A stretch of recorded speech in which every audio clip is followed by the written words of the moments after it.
Dimanche 5 janvier 2020. Bonjour et bienvenue sur votre chaîne. Les titres de votre journal à présent.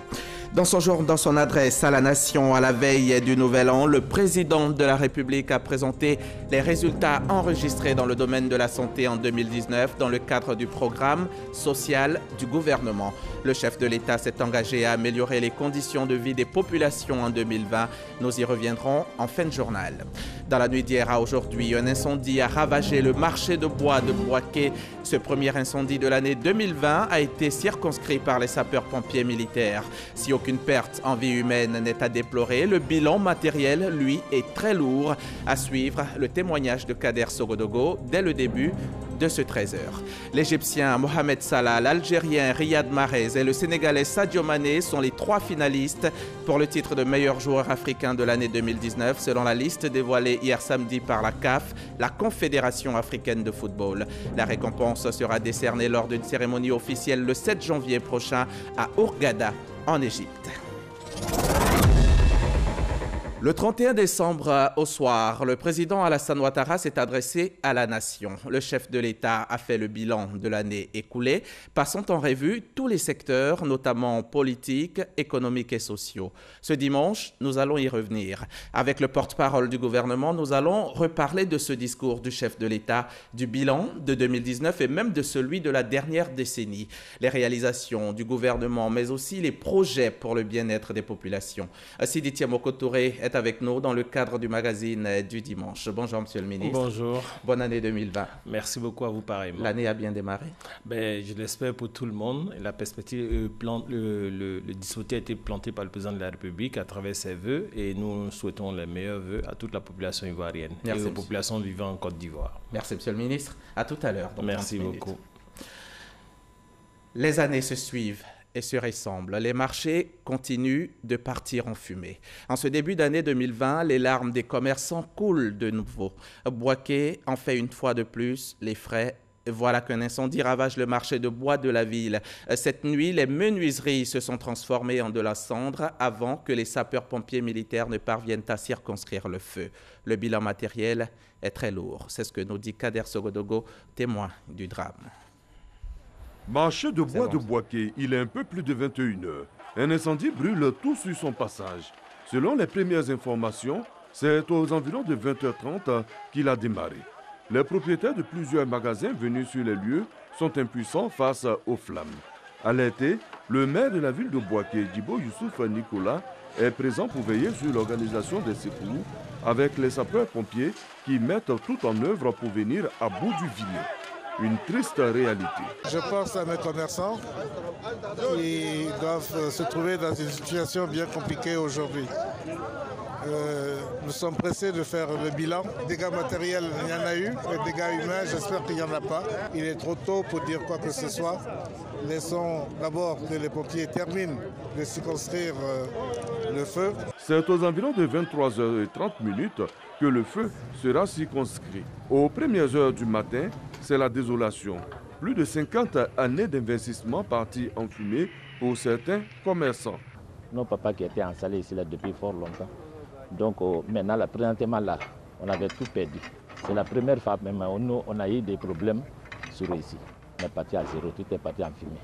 Nous sommes quittés ici aux environs de 20 heures. On nous a appelé vers les 21 heures qu'il y a le feu sur le marché. Donc on est venu contraster. Bon, il y a beaucoup de bois qui sont gâtés. Avec les commandes des gens aussi, tout est gâté. De 1998 à ce jour, c'est le 4e incendie qui touche le marché de Bouaké. La sous-région ouest-africaine est confrontée depuis un certain temps à une situation d'insécurité du fait du terrorisme. Les élus locaux, membres du Conseil des collectivités territoriales de l'espace UEMOA, veulent apporter leur contribution. Ils ont soumis des projets à l'ambassadeur de la France au Burkina Faso ainsi que la représentation de la coopération suisse dans ce pays. C'était en présence de notre reporter Mamadou Kouassi. La contribution des collectivités territoriales dans le maintien de la sécurité et de la paix au niveau des frontières des pays de l'espace UEMOA au centre de cette séance de travail. L'ambassadeur de France au Burkina Faso et la délégation du CCT, Conseil des collectivités territoriales de l'UEMOA, veulent s'accorder sur les projets prioritaires en vue d'occuper la population vivant dans les localités situées au niveau des frontières. Il y a une vraie volonté d'appuyer ces échanges entre zones frontalières, souvent les premières touchées par les questions de sécurité, de stabilité, de développement économique. Donc l'échange que nous venons d'avoir est une étape dans le dialogue que nous avons de manière régulière, constante, pour pouvoir aider le CCT à mener à bien les projets qu'il souhaite mettre en œuvre. Après l'ambassade de France à Ouagadougou, la délégation a mis le cap sur la représentation de la coopération suisse au Faso. La responsable de cette structure a rassuré le premier vice-président du CCT et sa délégation de l'appui de la Suisse dans la mise en œuvre de projets transfrontaliers dans l'espace UEMOA.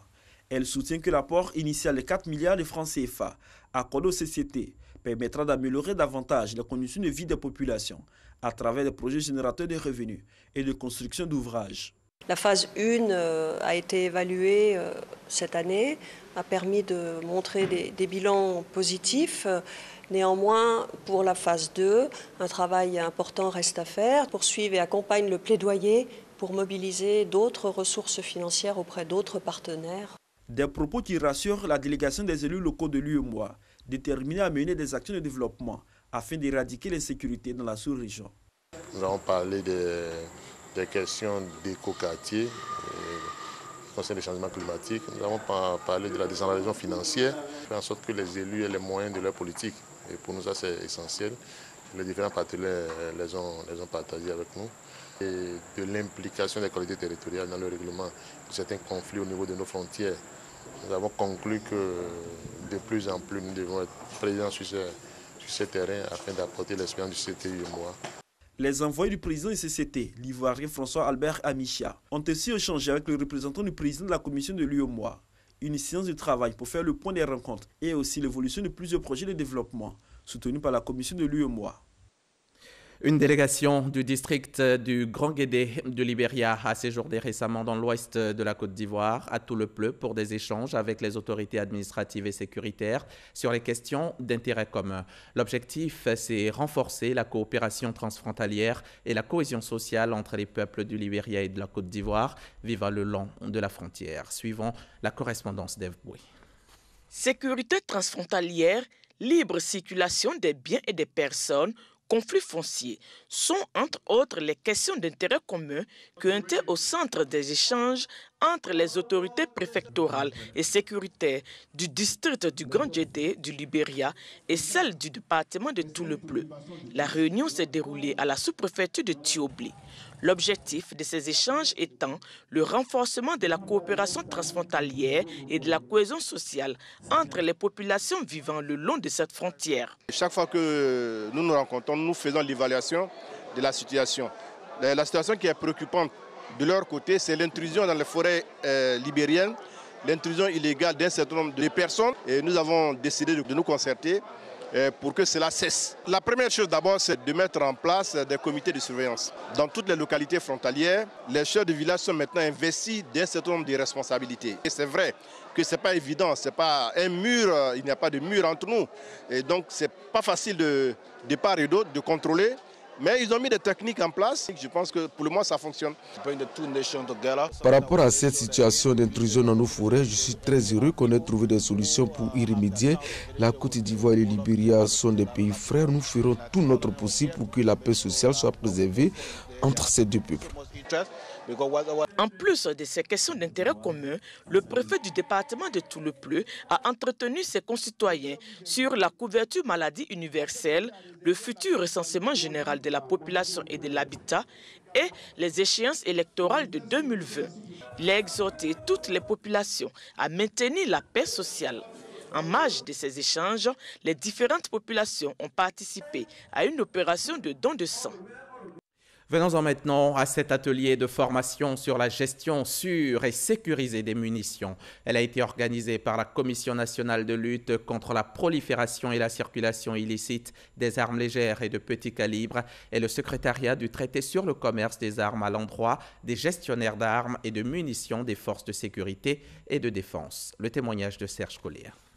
Cet atelier de formation des forces de défense et de sécurité sur la gestion sécurisée des munitions a réuni 38 agents chargés de la logistique, issus des forces armées de Côte d'Ivoire, de la gendarmerie et de la police nationale, des douanes ivoiriennes et des eaux et forêts. Ils sont pour la plupart en service dans les armureries du centre et du nord de la Côte d'Ivoire. 3 jours durant, ils ont été instruits par les experts de la COMNAT, la Commission nationale de lutte contre la prolifération et la circulation illicite des armes légères et de petit calibre. L'objectif, c'est d'amener nos gestionnaires de stock à avoir toutes les techniques, toutes les notions, toute la formation pour mieux gérer les munitions qui en fait représentent un plus grand danger que les armes. Cette activité, la deuxième du genre, va permettre d'améliorer la gestion des munitions afin de prévenir les risques d'accident. La gestion des munitions est une question essentielle et une question de survie. Dans la mesure où, pour pouvoir sécuriser au mieux nos populations, nous avons besoin, n'est-ce pas, de gérer de façon efficiente ces munitions. La COMNAT organise cet atelier de formation avec l'appui financier du secrétariat du traité sur le commerce des armes TCA. Autre chose, à présent, je vous emmène à plusieurs milliers de kilomètres de la Côte d'Ivoire. Plusieurs étudiants ayant terminé leurs études dans le pays, dans le domaine agricole, séjournent en ce moment même en Israël pour un renforcement de capacité. Notre reporter Eric Goré en a rencontré quelques-uns. Son reportage. À Nazareth, en Israël, des étudiants de différentes nationalités sont enseignés dans cette université sur les techniques modernes de l'agriculture. Israël partage son expérience avec le monde. Parmi les apprenants, de jeunes Ivoiriens.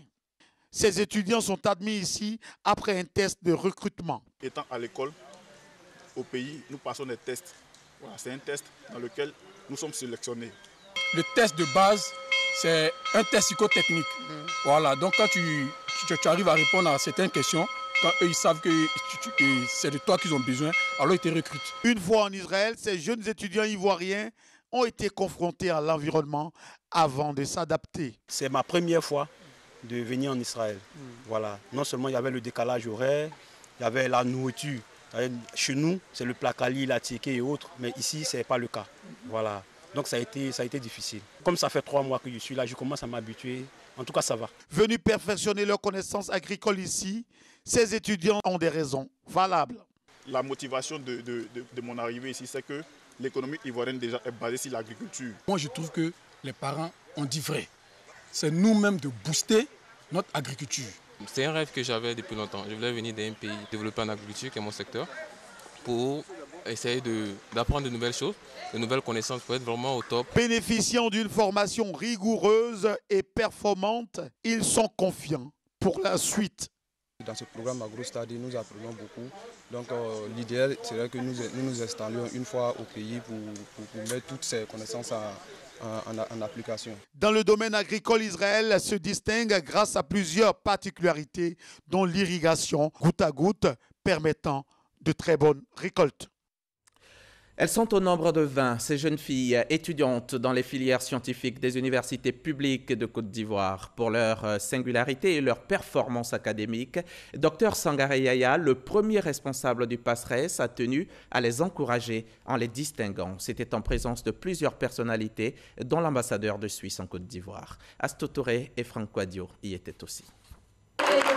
Le sentiment du devoir accompli. Ces 20 étudiantes en Master 2 dans le domaine des sciences, technologies, ingénierie et mathématiques STEM sont distinguées pour leur performance académique. Elles sont issues des universités publiques de Côte d'Ivoire et reçoivent chacune un ordinateur et un chèque de 1 500 000 francs CFA. C'est une immense joie et une fierté. C'est aussi le fruit d'un travail acharné qui a été abattu tout au long de plusieurs années.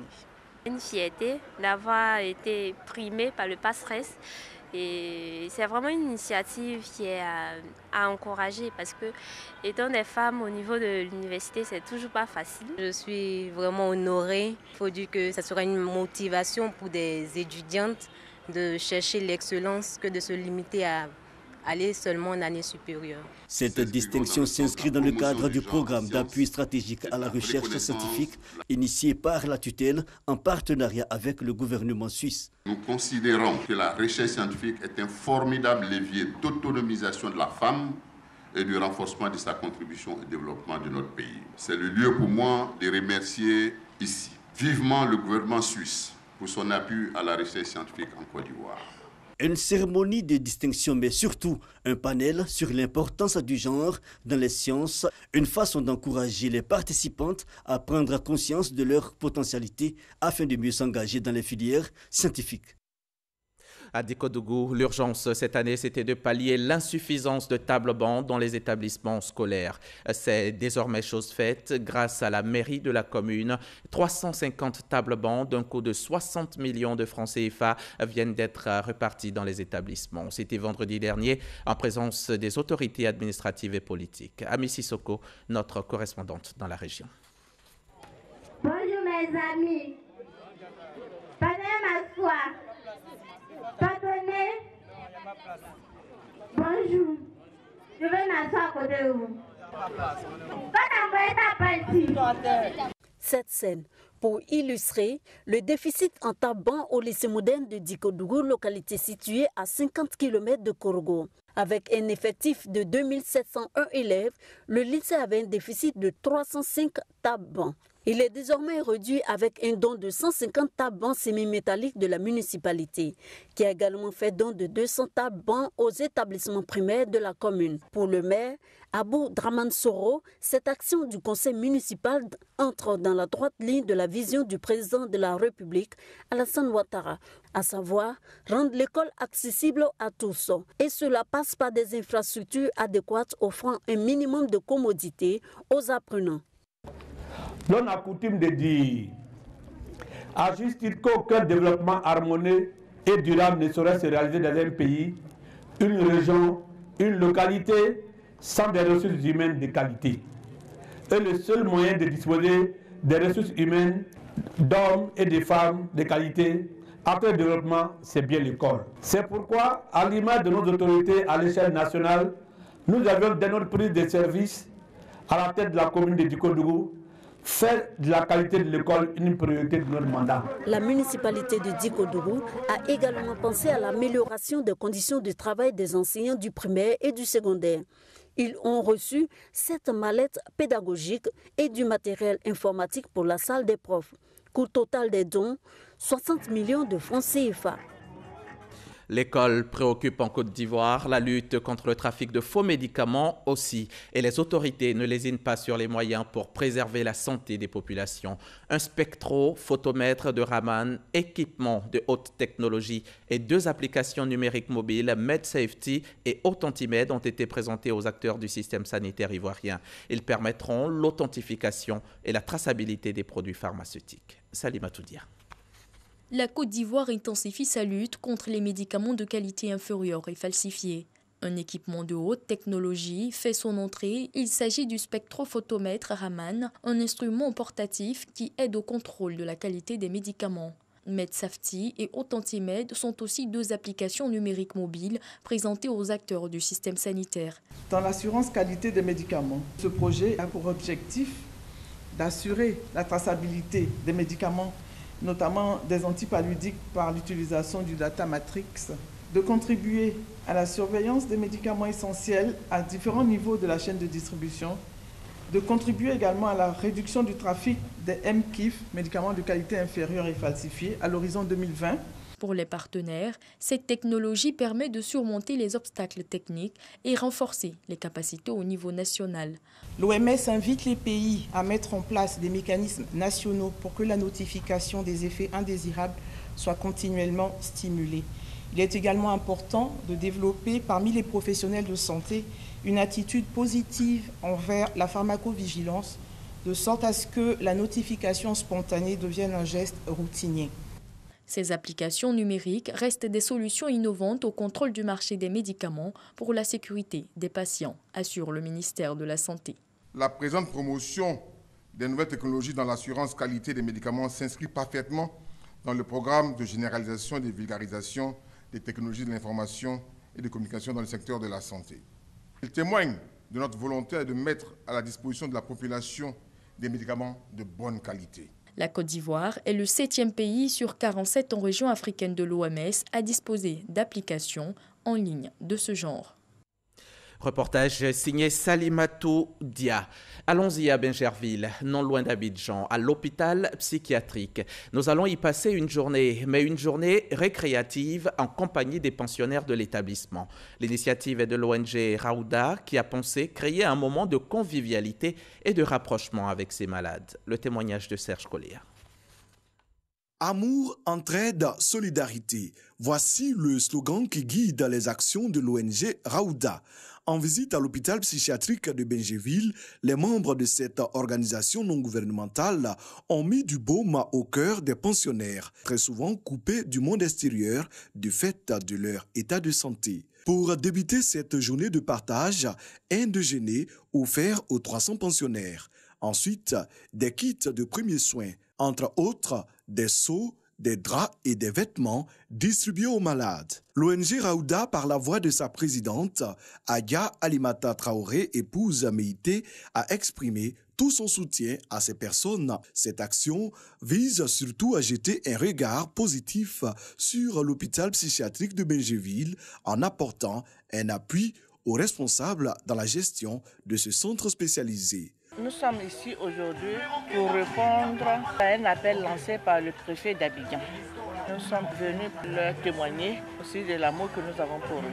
Parce qu'ils n'ont pas besoin seulement que du matériel. Ce sont des personnes comme nous.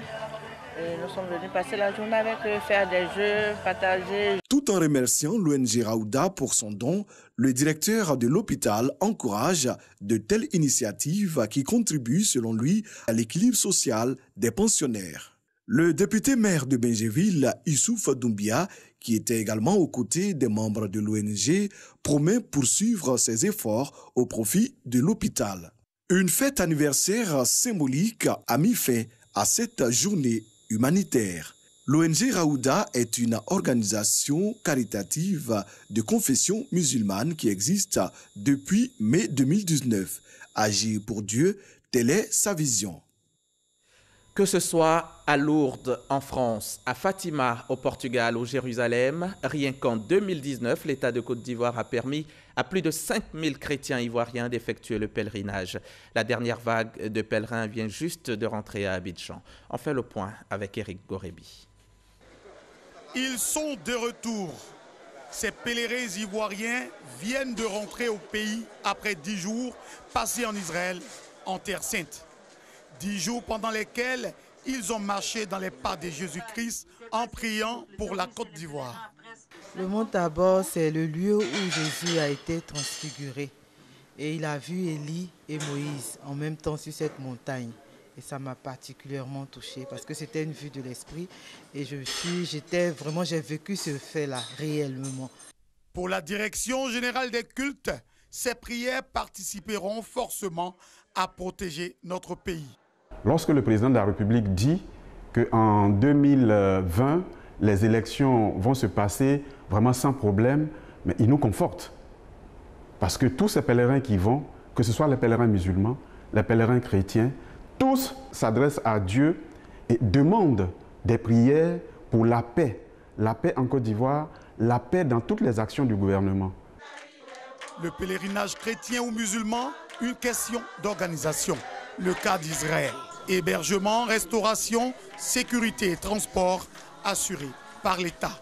Les pèlerins sont satisfaits. Nous avons marché sur ces pas et je remercie sincèrement les autorités du pays qui ont autorisé ce pèlerinage. Ça m'a permis de revivre encore l'évangile, loger dans des meilleurs hôtels. Et vraiment, la nourriture était excellente. L'œuvre humaine n'est pas parfaite, mais je pense que c'était bien. Et je pense que le groupe aussi était discipliné. Des réactions qui réjouissent la direction générale des cultes. Vous vous êtes fixé un objectif, vous avez mis en musique un certain nombre d'éléments et puis le retour qui vous revient vous paraît satisfaisant. À partir de ce moment-là, nous disons que nous avons atteint notre objectif. Au cours de l'année 2019, ce sont des milliers d'Ivoiriens qui ont bénéficié du pèlerinage chrétien. Grâce à la magnanimité du président de la République, nous arrivons donc à convoyer 5000 de nos concitoyens en différentes terres saintes. Je suis allé même au-delà de mes attentes en termes de satisfaction. Aujourd'hui, nous sommes dans une foi fortifiée. Et aussi la prise en charge au niveau des visites touristiques, c'était bien fait. On a eu des guides qui étaient très cultivés et ça nous a beaucoup marqué. Ça nous a permis quand même de découvrir toute l'histoire de la Bible. Dans le souci d'améliorer davantage les pèlerinages dans leur ensemble, l'État de Côte d'Ivoire prend toutes les dispositions à travers ses structures techniques. En Libye aussi, on a besoin de prières. Au moins 28 personnes ont été tuées samedi soir lors d'un raid aérien contre une école militaire de Tripoli. C'est ce qu'a rapporté tard dans la soirée un porte-parole du ministère de la Santé du gouvernement d'Union nationale. Le raid aérien a ciblé une école militaire dans un quartier sud de la capitale libyenne, un quartier sous contrôle du gouvernement d'Union nationale de Fayez al-Sarraj. Ce raid intervient 24 heures après que l'homme fort de l'Est libyen a appelé à une mobilisation générale contre une éventuelle intervention militaire turque en Libye en soutien du gouvernement de Fayez el-Sarraj. Un peu de sport. L'Égyptien Mohamed Salah, l'Algérien Riyad Mahrez et le Sénégalais Sadio Mané sont les 3 finalistes pour le titre de meilleur joueur africain de l'année 2019 selon la liste dévoilée hier samedi par la Confédération africaine de football. Le buteur sénégalais de Liverpool, Sadio Mané, fait figure de favori pour le titre. Salah a déjà été sacré meilleur joueur africain en 2017 et 2018, tandis que Mahrez avait remporté le titre en 2016. La récompense sera décernée lors d'une cérémonie officielle le 7 janvier prochain à Hurghada, en Égypte. Voilà, nous allons au magazine du dimanche. L'invité du jour, c'est Sidi Touré, le ministre de la Communication et des Médias, le porte-parole du gouvernement. Merci encore, monsieur le ministre, d'avoir pu effectuer le déplacement. Suivons ensemble cet élément vidéo, puis on revient pour échanger. Lors de son message de Nouvel An, le chef de l'État Alassane Ouattara a mis un accent sur les actions entreprises dans le secteur de la santé. Il s'est dit satisfait des efforts du gouvernement dans la lutte contre la mortalité infantile et maternelle, un indicateur de santé prioritaire pour la Côte d'Ivoire. Pour réduire la mortalité infantile et maternelle, plus de 1 250 000 enfants ont été vaccinés gratuitement et près de 465 000 femmes ont bénéficié gracieusement de kits d'accouchement et de césariennes à travers les centres de santé du pays. Le déploiement rapide de la couverture maladie universelle CMU, un des 12 projets phares du PS-Gouv 2019-2020, a également été relevé par le chef de l'État. Au niveau de la protection sociale, les enrôlements pour la CMU, la couverture maladie universelle, s'accélèrent. Ce sont déjà plus de 2,9 millions de personnes qui ont été enrôlées, dont la moitié bénéficient pour la première fois de leur vie d'une assurance maladie. Il a réitéré son engagement à améliorer les conditions de vie des Ivoiriens, promesse faite depuis son accession au pouvoir en avril 2011. Nous avons restauré et construit des dizaines de centres de santé et hôpitaux à travers le pays. En outre, un programme ambitieux de réhabilitation et construction d'hôpitaux est en cours pour que chaque Ivoirien ait accès à une meilleure prise en charge médicale à proximité de son lieu d'habitation. Le taux d'accès aux services de santé est ainsi passé de 44% en 2012 à 69% en 2019. Au vu des résultats enregistrés par le PS-Gouv sur l'année 2019, 2020 s'annonce donc prometteur pour l'amélioration de l'offre de soins et la sécurité sociale en Côte d'Ivoire. Monsieur le ministre, voici une nouvelle année, une nouvelle décennie même. Quel peut être votre message aux Ivoiriens? Écoutez, de l'espoir parce que s'il y a ce bilan que nous sommes en capacité de faire et que le président a déjà présenté, c'est que nous venons de quelque part. Et d'ailleurs, si vous me permettez, essayons de faire le parcours historique de cette Côte d'Ivoire qui commence en 1960 avec, vous vous souviendrez de ce miracle économique sous le leadership du feu président Félix Houphouët-Boigny qui a d'ailleurs permis de 1960 à 1979 de faire des investissements massifs dans le secteur de l'agriculture, des investissements dans le secteur du bois, mais aussi des infrastructures. Et nous nous souvenons aussi des différents plans décennaux 1960-1970, sans oublier les plans quinquennaux. Autant d'éléments qui nous ont permis de croire en ces années glorieuses. Mais de 1980 à 2011, nous avons assisté à ce que nous pouvons appeler une qualification de boom au déclin, puisque dans cette période, on se souviendra de la dévaluation du franc CFA et nos spéculations principales que sont le café et le cacao, dont la vente n'était pas au bon niveau au niveau international, sans oublier la crise que la Côte d'Ivoire a connue dans la période, et d'ailleurs même qui s'est soldée en 2011 par un taux de pauvreté qui s'établissait à pratiquement 51%. Passé 2011, à partir de 2011... Jusqu'en 2020. Non, déjà jusqu'en 2011, pour la deuxième tranche du parcours historique. Maintenant, à partir de 2011, nous assistons à ce que nous avons qualifié de renouveau, et d'ailleurs, qui est le résultat de ce bilan que le président de la République présente par ailleurs. Et à la sortie de crise en 2011, le président de la République a instruit un programme ambitieux, qui était le programme présidentiel d'urgence. Le PPU. Le PPU. Et à l'issue de ce PPU, nous avons eu des réformes très fortes et autant d'initiatives d'ailleurs qui ont pu aboutir à l'initiative PPTE qui a été adressée par ailleurs aussitôt à la sortie de crise. Donc autant d'éléments qui nous permettent d'espérer par rapport à cet avenir que le président a dessiné dans son message. Vous mettez en avant la bonne santé, on va dire quoi, économique, sociale du pays, alors tout va bien? Ce serait prétentieux de dire que tout va bien, mais en tout état de cause, il faut relever des choses très fortes. En l'occurrence, de 2011 à 2019, nous avons quand même cumulé successivement des taux de croissance qui s'établissaient entre 7 et 9%. De 2011 à 2019, il y a eu des réalisations telles que l'augmentation du SMIC de 36 000 à 60 000 francs. De 2011 à 2019, nous avons eu le déblocage des salaires qui étaient bloqués depuis 25 ans. De 2011 à 2019, on peut aussi capitaliser la problématique de la CMU, couverture maladie universelle, qui est une innovation. De 2011, ainsi de suite, on peut citer autant d'éléments qui sont à l'actif de l'action du programme que le président de la République a promis d'ailleurs aux Ivoiriens qu'il a exécuté dans la période. Mais cela dit, il faut quand même le relever, et le président l'a dit dans son discours, il y a des points de faiblesse qui existent. Et donc c'est en cela qu'il a instruit dès 2019 la mise en place de ce programme ambitieux qui est le programme social du gouvernement dont les effets ne sont plus à compter. Et il y a aussi d'autres points de vulnérabilité des populations.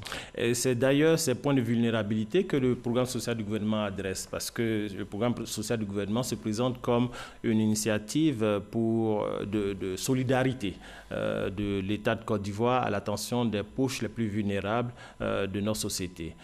Cela nonobstant le fait qu'il faut remarquer que le bilan social du gouvernement est quand même appréciable, parce que d'ailleurs ce bilan social, si on l'apprécie sous l'angle du taux de pauvreté, qui était en 2011 à 51%, ce taux de pauvreté s'établit aujourd'hui en 2018 à 35%. C'est un effort assez considérable. Et d'ailleurs, le programme social du gouvernement nous permet d'aller beaucoup plus loin. Et ce programme social du gouvernement s'articule aujourd'hui sur 4 axes, en l'occurrence la santé pour tous, l'éducation pour tous, le traitement de la pauvreté, l'autonomisation des femmes et des jeunes, sans oublier bien sûr le bien-être social des populations en milieu rural. Et tout cela pour un montant de près de 1,3 milliards de francs CFA repartis dans tous les secteurs de l'économie pour pouvoir apporter des réponses concrètes immédiates aux populations à fort impact. Si je vous demandais, qu'est-ce qu'on peut retenir après ces 2 mandats du président de la République, qu'est-ce qu'on pourrait retenir? Il faut retenir pour l'essentiel la réalisation des promesses de campagne, en l'occurrence, parce qu'il y a énormément de choses d'annoncer et beaucoup de choses de réaliser. Mais nous escomptons aller beaucoup plus loin par rapport aux différentes réalisations. Et c'est déjà l'intérêt et l'objet du programme social du gouvernement qui nous permet d'impacter directement les attentes des différentes populations. Monsieur le ministre, 2020, c'est surtout une année électorale, l'élection présidentielle principalement. Mais avec tout ce qui se passe, tout ce qu'on entend, il y a de quoi ne pas être trop serein. Je pense que les populations ont de quoi plutôt garder la sérénité. C'est dans la fonction, le mandat du président de la République qui a été élu par le peuple de Côte d'Ivoire de garantir la sécurité des Ivoiriens. Et il y travaille. J'aimerais aussi vous rappeler qu'en 2016, nous avons tous voté cette nouvelle constitution qui est active aujourd'hui. Et cette constitution met en place des instruments, des institutions qui sont bien en place, installées, qui fonctionnent. Et donc, au nom de cette régulation du fonctionnement de l'État, tous les différents compartiments de notre nation fonctionnent de sorte à pouvoir garantir la paix et la sérénité aux populations pour cette année 2020. Et je pense que le gouvernement qui a été mandaté par le président de la République pour rendre opérationnel un certain nombre de dispositifs pour le bien-être des populations est à la tâche sous la férule du Premier ministre Amadou Koulibaly. Et le président ne cesse de le répéter, l'élection va bien se passer, vous le confirmez? Très bien se passer et il faut surtout éviter que les oiseaux de mauvaise augure. Et d'ailleurs, vous me donnez l'occasion d'interpeller un tout petit peu la classe politique, puisque la charge politique appelle à de grandes responsabilités. Dans la mesure où les uns les autres appellent au vote des différents concitoyens par rapport à un programme, par rapport à une vision qu'ils ont aux uns aux autres.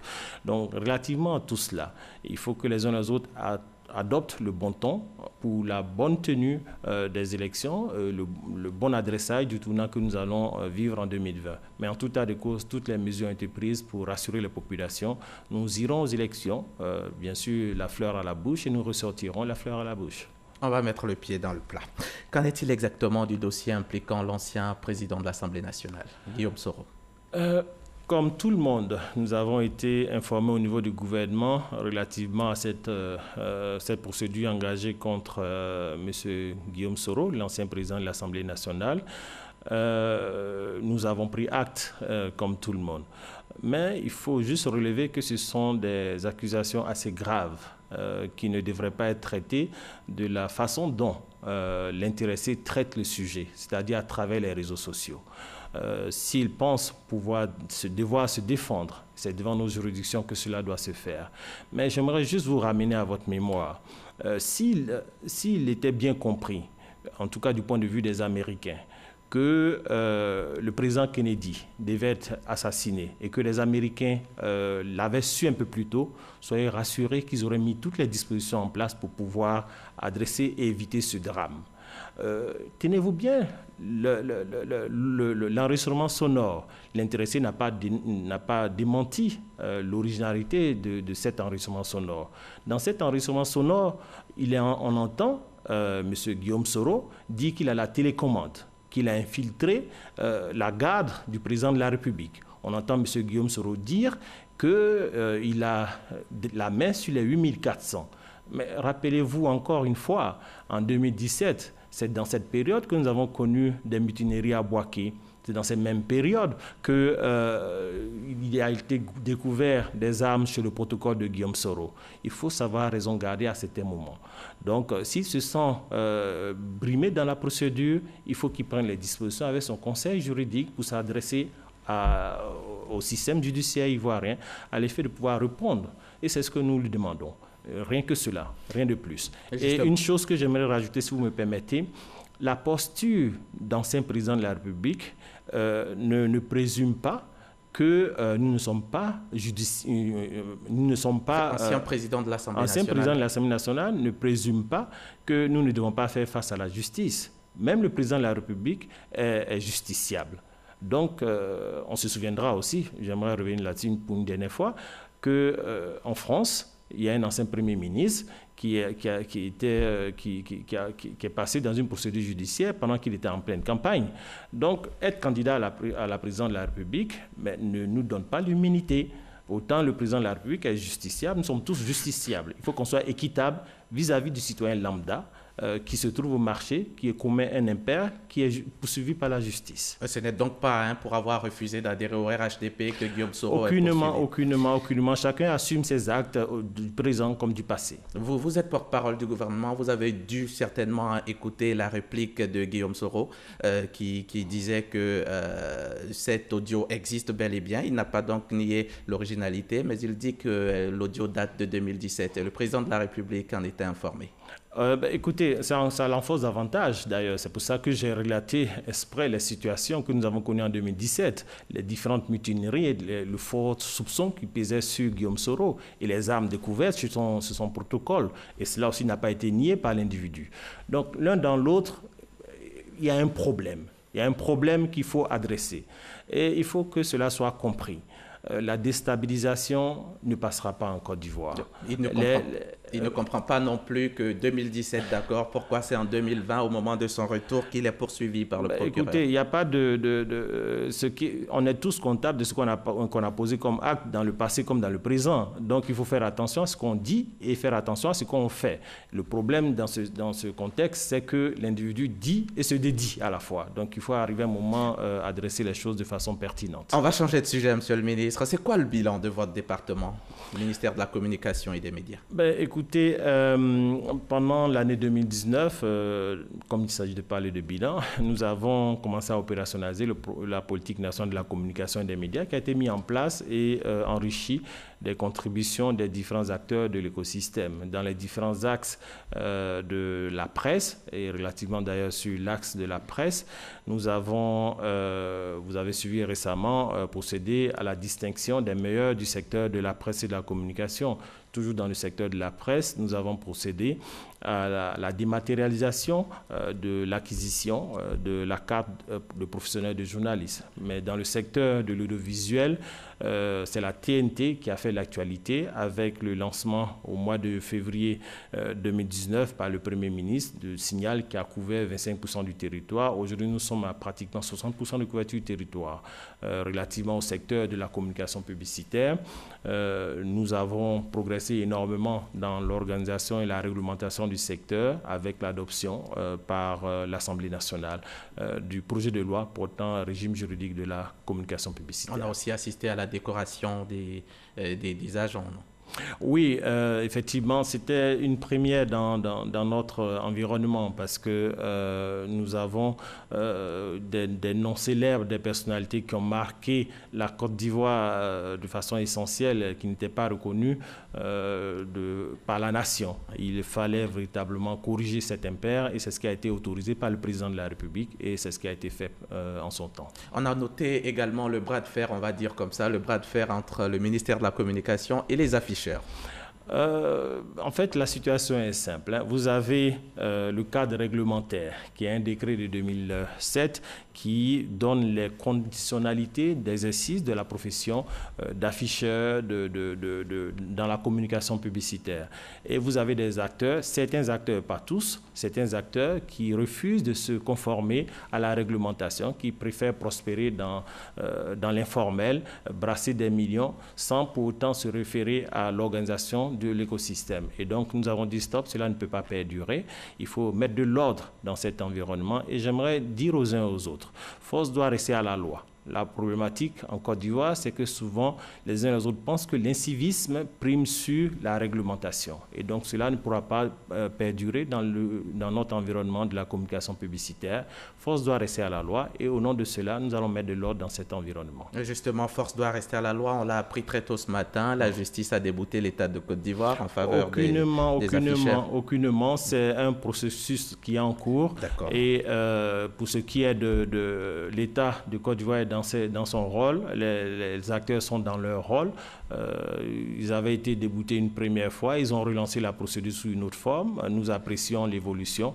L'État de Côte d'Ivoire n'est pas débouté, c'est tout simplement la continuation du processus. Et les uns et les autres comprendront très vite que nous ne marchons pas hors la loi, nous sommes dans la loi. Il faut que les uns et les autres se conforment à la réglementation. Quelle place ont occupé les journalistes dans votre bilan 2019 ? Ils étaient au cœur puisque nous travaillons pour eux, nous sommes à la tâche pour eux selon les instructions que Monsieur le Premier ministre nous a données par ailleurs. Et donc, je l'ai relevé dans le cadre de la politique nationale de la communication et des médias. Nous attachons un prix à leur apporter le confort et nous avons renforcé les capacités de la mutuelle des journalistes de Côte d'Ivoire, qui aujourd'hui est un acteur très important dans l'accompagnement des journalistes.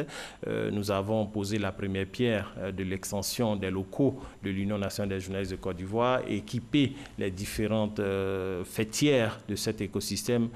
Nous travaillons pour les journalistes ensemble. Et les meilleurs des journalistes seront récompensés le 18 janvier prochain. Vous y serez, Monsieur le ministre? La compétition est lancée pour ce qui est des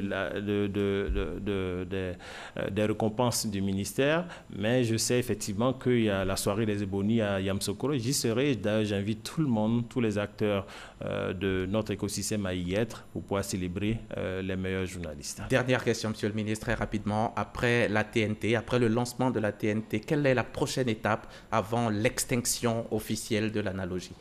L'extinction du signal est prévue pour le 20 juin 2020. Et je l'ai dit dans mon propos que nous étions à pratiquement 60% de couverture territoire nationale avec les investissements faits par la société IDT. Nous escomptons à cette échéance de 2020 avoir atteint les 100% de couverture nationale. Il restera maintenant aux différents acteurs, nous en avons 7 diffuseurs, je ne vais pas tous les citer, oui. Mais en tout cas il y a la RTI. Il y a RTI 1, RTI 2, RTI 3, et puis c'est tout. Bon, on dira ça comme ça. Donc tous les 7 devront être en ligne, comme on le dit, au plus tard au mois de février. Il y a certains qui y sont déjà, de sorte à rendre visible cette TNT, qui est un beau cadeau que l'État de Côte d'Ivoire offre aux concitoyens ivoiriens pour pouvoir garantir la pluralité de l'expression dans le paysage de l'audiovisuel. Quoique la RTI demeure leader dans l'audiovisuel en Côte d'Ivoire. Monsieur le ministre, je suis d'accord. Merci. Merci, Monsieur Touré. Sidi Tiemoko Touré, ministre de la Communication et des Médias, porte-parole du gouvernement. Vous êtes venu nous parler de l'état de santé économique, social, sécuritaire de la Côte d'Ivoire et le programme social du gouvernement qui est en marche pour le bien-être des populations. Merci encore d'être venu et nos portes vous restent ouvertes. Merci, chers téléspectateurs, de nous avoir suivis. Ce 13h est à revoir sur notre application RTI Mobile et RTI.ci. Vous faites confiance à notre antenne. Vous faites bien. Bon dimanche sur la chaîne Kérasime.